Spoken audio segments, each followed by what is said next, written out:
Alors dans cette vidéo, je vais vous présenter une méthode qui permet de calculer ce qu'on appelle le PGCD de nombres entiers, c'est-à-dire le plus grand commun diviseur de plusieurs nombres entiers. Alors, on a besoin de cette notion dans ce genre d'exercice qui est affiché ici, c'est-à-dire un exercice dans lequel on a deux types d'objets. Donc ici, nous avons des dragées au chocolat, des dragées aux amandes, et le but, c'est de constituer des sachets, ici des paquets, qui doivent être tous identiques. Et le but, c'est d'utiliser tous les objets. Donc, ne faire en sorte qu'il n'y ait pas d'objets qui soient laissés de côté. Alors, pour cela, donc, on doit calculer ce qu'on appelle enfin, nous, dans cet exercice, pardon, souvent on nous demande le nombre maximal de paquets qu'on peut faire, ou de sachets que l'on peut faire. Et donc, ce genre d'exercice demande à ce qu'on calcule le PGCD des deux nombres proposés, c'est-à-dire le plus grand commun diviseur des deux nombres. Alors, on avait déjà vu, nous, une méthode ensemble, c'est le fait de lister les diviseurs du nombre 760, de lister les diviseurs du nombre 1045, et ensuite de comparer les deux listes et d'en retirer les diviseurs communs aux deux nombres, donc les diviseurs qui apparaissent dans les deux listes en même temps. Et une fois qu'on aura établi cette liste de diviseurs communs, on va prendre le plus grand. Donc c'est un travail qui est assez long. Donc là, on va voir une méthode qui est un peu plus rapide et qui passe par ce qu'on appelle la décomposition en facteurs premiers. Alors je vais tout d'abord, en premier lieu, décomposer le nombre 760 en produit de facteurs premiers. Alors j'ai déjà fait une vidéo pour expliquer comment on le fait, mais je vais le refaire ici directement. Alors donc je récupère le tableau que j'avais présenté dans l'autre vidéo, et donc je vais écrire d'abord le nombre que je cherche à décomposer, c'est-à-dire 760. Alors j'écris 760 ici. Et donc mon but, c'est de décomposer ce nombre en produit de facteurs premiers, c'est-à-dire en utilisant que des multiplications de nombres premiers. Alors j'ai juste au-dessus ici la liste des plus petits nombres premiers que je vais utiliser pour décomposer ce nombre-là. Alors je vais partir du nombre 760 et donc je vais commencer par essayer de le diviser par 2. Donc je prends une calculatrice et donc je fais 760 divisé par 2. J'obtiens un nombre entier, ça veut dire que j'ai pu diviser 760 par 2. Et donc j'écris dans la colonne de droite le nombre par lequel j'ai divisé, donc le nombre premier 2, et en dessous de 760, j'écris le résultat 380. Alors c'est encore un nombre pair, donc je vais encore pouvoir diviser par 2, et donc ça nous donne 190. Donc j'ai pu diviser par 2 et j'obtiens 190, qui est encore un nombre pair parce qu'il se termine par 0. Donc ce 190, je vais encore le diviser par 2, et ça me donne cette fois-ci 95. Pardon, divisé par 2, et en dessous j'écris 95. Donc là, la division par 2 ne va plus fonctionner puisque le nombre se termine par un 5. On obtient un nombre à virgule quand on essaye de diviser. Donc je vais changer de diviseur, je vais essayer de diviser par 3. Donc ce 95, je vais le diviser par 3. J'obtiens un nombre à virgule, ça ne convient pas. Donc le 95, je vais essayer de le diviser par le nombre premier suivant, c'est-à-dire 5. Donc 95 divisé par 5, j'obtiens 19. Hop, donc j'ai réussi à diviser un nombre entier, j'ai obtenu un nombre entier, donc ça veut dire que j'ai pu diviser 95 par 5, et j'obtiens comme résultat 19. Donc ce n'est pas terminé, pardon.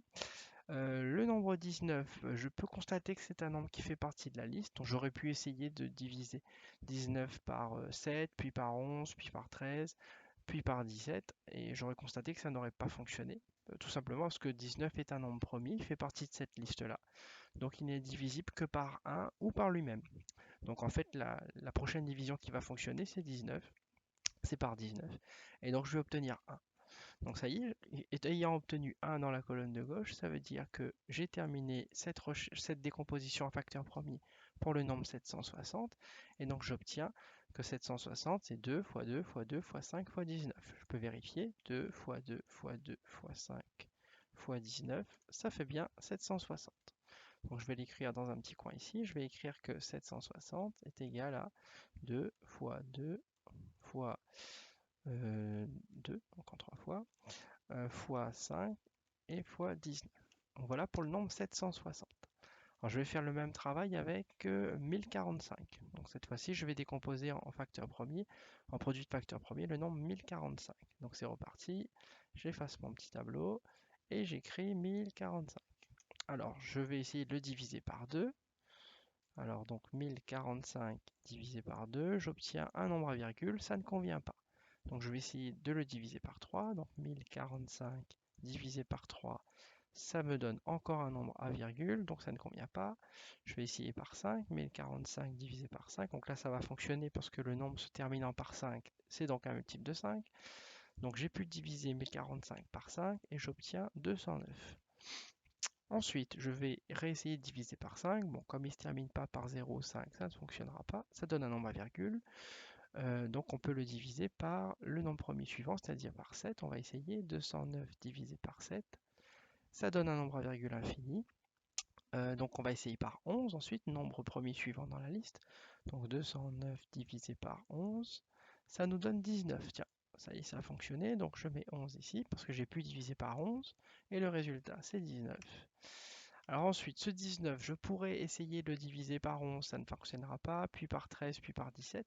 Et en fait, ça va fonctionner qu'avec 19, parce que comme vous pouvez le constater, le nombre 19 fait partie de la liste.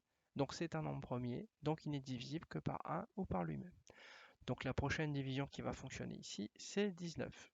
Alors, on pourrait essayer, si vous voulez essayer de diviser 19 par 11, puis par 13, puis par 17, il n'y a pas de souci, hein, vous verrez qu'on va obtenir des nombres à virgule. Alors je divise donc 19 par 19 et j'obtiens 1. Et comme j'ai obtenu le 1 dans la colonne de gauche, ça veut dire que j'ai terminé de décomposer le nombre 1045 en produit de facteurs premiers. La décomposition apparaît dans la colonne de droite, c'est donc 5 fois 11 fois 19.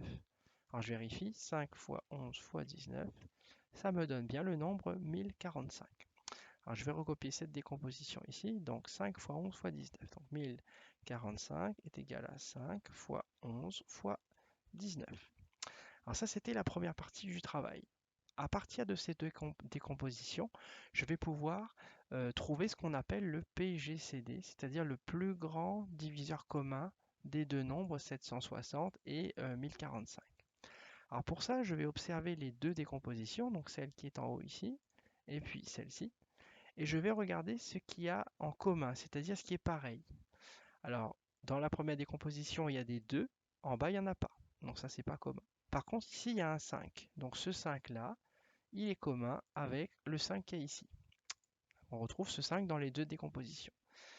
Ensuite, le 19 qui est en haut est également une partie qui est commune, puisqu'on le retrouve dans les deux décompositions. Donc finalement, la partie commune de ces deux produits, de ces deux suites de multiplication, c'est 5 et 19, entre guillemets. Et donc, pour obtenir finalement le PGCD de ces deux nombres-là, eh ben, je vais multiplier la partie commune, c'est-à-dire je vais multiplier tous les nombres que je retrouve dans les deux listes en même temps. Donc, je vais faire 5 fois 19. Et le résultat de la multiplication des nombres premiers que l'on retrouve en commun, ben, c'est ce qu'on appelle le PGCD. Alors, je prends la calculatrice, je calcule 5 fois 19 et j'obtiens 95. Eh bien, ce nombre 95, c'est ce qu'on appelle le plus grand commun diviseur des nombres 760 et 1045. Donc ces deux nombres sont divisibles par 95, donc je vais le vérifier, je prends la calculatrice. Donc je vais faire 760 divisé par 95, j'obtiens un nombre entier, donc ça veut bien dire que le nombre 760 est divisible par 95. Et je vais diviser de même le nombre 1045 par le PGCD, c'est-à-dire 95, et j'obtiens 11. C'est un nombre entier aussi, donc ça veut bien dire que le nombre 1045 est divisible par 95. Et donc, finalement, pour répondre à mon problème, le nombre maximal de paquets que Flavien pourra faire avec ses dragées, eh ben, c'est 95 paquets. Donc c'est le nombre maximal de paquets qu'on pourra faire. Et au niveau de la quantité d'objets à l'intérieur, eh ben, le 760 c'était les dragées au chocolat. Donc comme je l'ai divisé en 95 paquets, je vais pouvoir mettre 8 dragées au chocolat dans chaque paquet. Et le 1045 c'était le nombre de dragées aux amandes. Comme je l'ai réparti dans 95 paquets, ça veut dire que je vais pouvoir placer 11 dragées aux amandes dans chaque paquet. Donc voilà, on vient de voir ensemble donc une méthode permettant de trouver le PGCD de deux nombres, donc le plus grand commun diviseur de deux nombres, à partir de leur décomposition en facteurs premiers. Ça fonctionne également avec 3, 4, 5 nombres entiers si on veut chercher des plus grands communs diviseurs à plusieurs nombres entiers. Ça fonctionne aussi.